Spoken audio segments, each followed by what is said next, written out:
The team is thrilled. Their drug works well. The ADC has been approved and is taken over by the commercial team. Pure satisfaction. But as they celebrate their achievement, a crucial question arises. Could there be even more potential within this molecule? Sometimes one drug can save or improve countless lives, but imagine if its potential stretches even further.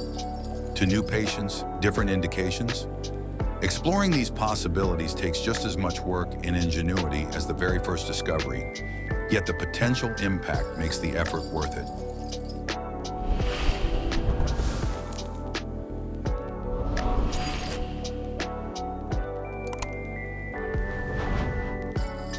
And here we go again.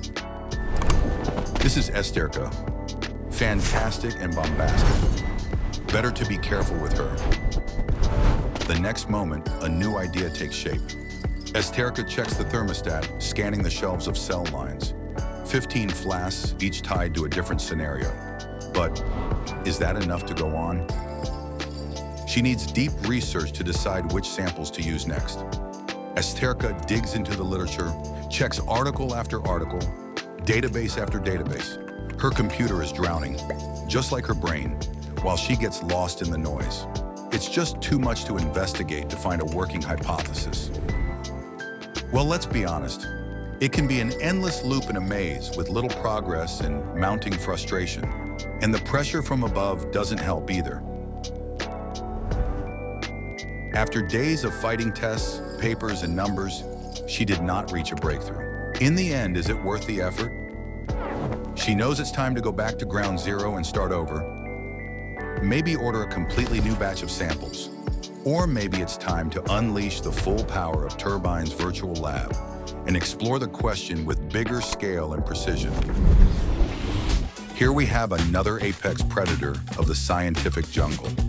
She begins with her essential source of fuel, then sharpens her focus. Always ready for the perfect moment to strike. Let's virtualize biological experiments.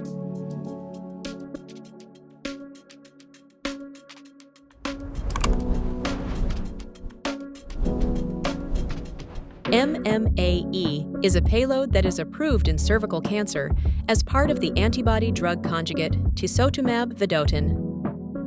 Let's assume that we are the company that owns this product and want to run trials in other indications. We would like to see which indications can be relevant and are similarly sensitive to this payload as the approved indication, especially in the subgroup of patients who have high expression of the target. Okay, I will create a new experiment in the virtual lab. Let's put in all available cell lines, because I can do that without reading thousands of articles and treat them with MMAE. At first, I would like to check the effect of MMAE in cervical cancer cell lines.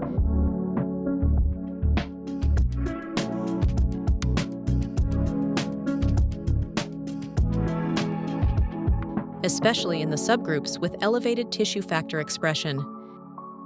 Based on PIC50 values, we can tell that these cell lines responded well to the treatment.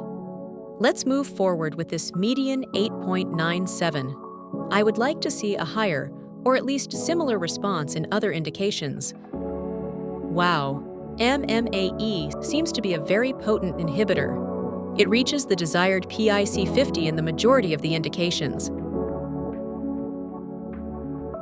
However, I would like to see how this payload performs in different populations regarding tissue factor expression.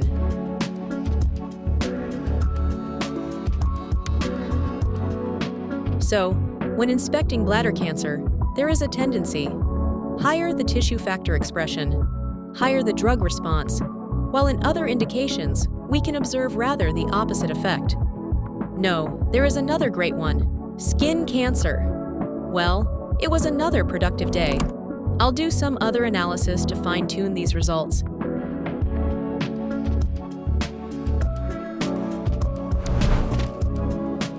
We've discovered two completely new opportunities, and it only took a few hours.